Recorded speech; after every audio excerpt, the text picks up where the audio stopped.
अगर मजदूरों के जख्मों पर मरहम नहीं लगेगा तो मजदूर मजबूर होकर वोट की चोट से आपको जख्मी करेगा। धर्म की चाशनी बहुत हो गई, जाति का पैबंद बहुत हो गया, ऊंच नीच की लड़ाई बहुत हो गई। अब तो लड़ाई सरकार की और कर्मचारियों की है। पूरा देश सामने आज जंतर मंतर गूंज रहा है, कल पूरा आवाम गूंजेगा और गली गली में शोर होगा कि जो चोर है उसे चोर कहो, जो चोर है उसे चोर कहो।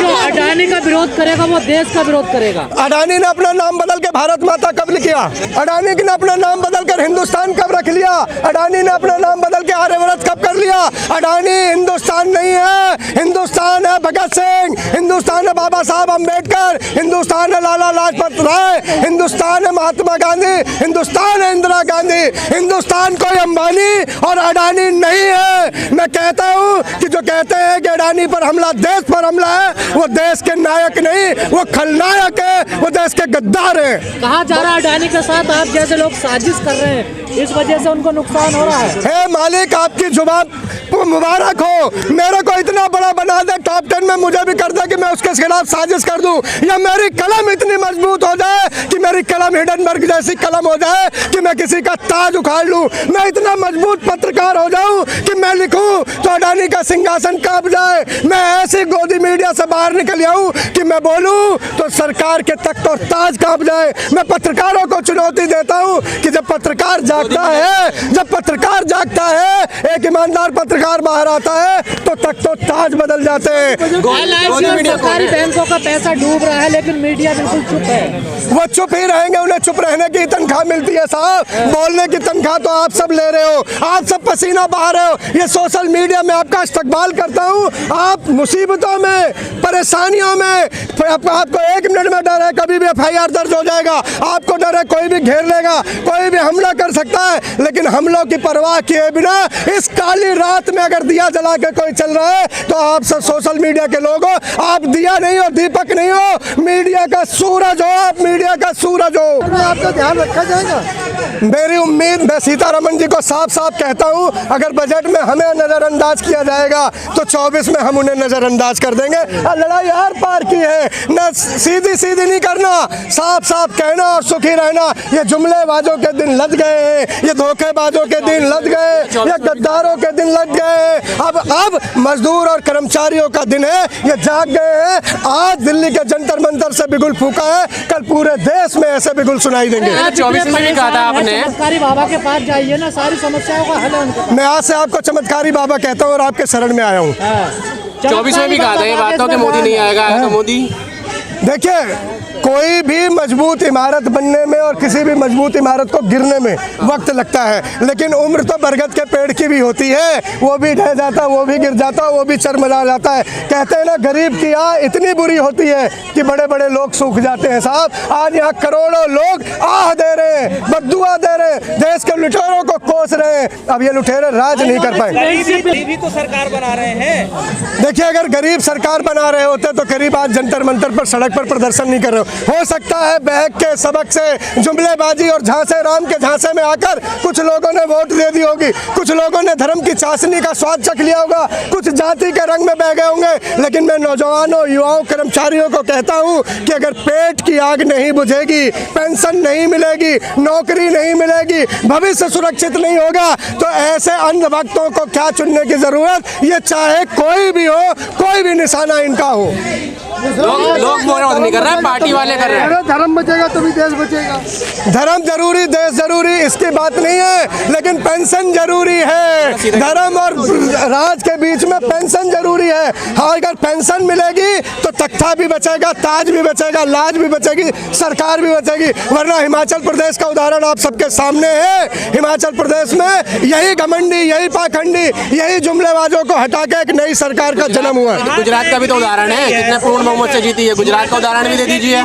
5 साल के बाद सरकार ऑटोमेटिक बदल जाती है, तो उसमें ओपीएस कोई बड़ा मुद्दा। गुजरात का उदाहरण ये कह रहे, ये आप कह रहे हो, लेकिन बीजेपी का जो मंथन है, जो थिंक टैंक है, वो ये कह रहा है जो मैं कह रहा हूँ। गुजरात का उदाहरण भी तो दीजिए। गुजरात का ये भी उदाहरण दे दीजिए कि एक मिनट में 16 वोट भी पड़ी हैं। ये उदाहरण भी आप लोगों ने खबरें दिखाई हैं। ये उदाहरण आप देते हुए आपके मुंह में दही क्यों जम जाती है? क्यों नहीं बताते कि ये कैसे हुआ था? 1 मिनट में 16 वोट कहाँ से पड़ी थी? ये क्यों नहीं बता? माना अंधेरा घना है मगर दिया जलाना कब मना है। मोदी जी हमने ही सीखा था, हम लंका फूकने वाले लोग हैं, वो चाहे रावण की हो या विभीषण की हो, ये जलेगी फूकेगी और एक दिन देखिए साहब, बड़ी शुरुआत करने के लिए बड़ा वक्त चाहिए। आज परिवर्तन है, कभी नहीं मोदी के खिलाफ 2014 में लोग बोलना नहीं चाहते थे, यही मोदी 2014 में आते थे, लोग टीवी से चिपक जाया करते थे। आज मोदी जी भाषण देने मन की मार करने आते हैं, लोग टीवी बदल देते, चैनल बदल देते। ऐसे शक्ल से नफरत क्यों हो गई है? आपका काम ही आपका इस्तकबाल तय करता है और मोदी जी का काम उनको उल्टी तरफ लेके जाना। कांग्रेस ने भी लागू नहीं करी थी। ओपीएस पे केजरीवाल भी नहीं बोल रहे। देखिए हमारे भगवंत मान सरकार ने ये कहा है कि हम ओल्ड पेंशन देंगे और दिल्ली में बोलने का मतलब तो एलजी बोलता है साहब। हमारे पास न जर है, न जमीन है, न सर्विस है, न नौकरी है। हम तो 4 आने की सरकार चला रहे हैं, हमारे दोनों हाथ एक तरफ एमसीडी में पकड़ रखे एलजी ने, एक तरफ मोदी ने दबा रखा है। फिर भी हम देश के लिए काम कर रहे हैं और आने वाला समय में सभी राजनीतिक दलों को कहता हूँ, जाति से धर्म से ऊपर उठ के जो मजदूर गरीब के साथ होगा वही देश पर राज करेगा। एक भी वादा पूरा नहीं किया। कांग्रेस ने भी लागू नहीं करी थी, फिर कैसे 24 में कैसे उम्मीद कर सकते हो 29 में कांग्रेस आएगी तो वो लागू कर देगी? मैं कांग्रेस लाने की बात नहीं कर रहा, मैं कांग्रेस का प्रवक्ता नहीं हूँ, मैं किसी पार्टी का प्रवक्ता नहीं। मैं मजदूरों की हक की बात करने आया हूँ, मजदूरों की लड़ाई करने के लिए आया हूँ, मजदूरों की बात रखने के आया हूँ, मजदूरों के दर्द को जिंदा करने आया हूँ। अगर मजदूरों के जख्मों पर मरहम नहीं लगेगा तो मजदूर मजबूर होकर वोट की चोट से आपको जख्मी करेगा। आज सारे सरकारी कर्मचारी के नेता, उनके कार्यकर्ता, उनके सिपाही भगत सिंह की बसंती टोपी को पहनकर यहाँ आए हैं और एक ही मांग के साथ आए हैं कि पेंशन नहीं तो टेंशन देंगे। 24 तैयार है और हम भी तैयार हैं। हमारे ही पेंशन के पैसे को काटकर किसको अमीर किया जा रहा है? हमारे ही पेंशन के पैसों को काटकर किसके शेयर खरीदवाए जा रहे हैं? हमारे ही पेंशन के पैसों को काटकर किसकी जेबें भरी जा रही है? ये कौन है जो तिरंगे को ओढ़कर देश को लूट रहा है? ये कौन है? मैं बहुत साफ साफ कहता हूँ, इस जंतर मंतर के संघर्ष की जमीन से ये रहा गोल घेरा। इन्हें पानी भी मिलता है, इन्हें बिजली भी मिलती है, इन्हें ड्राइवर भी है, इनको रसोईया भी मिलता है, फिर भी 9 पेंशन ले रहे। मैं कहता हूँ 9 पेंशन जो डकार रहे, हम आज उनको ललकार रहे।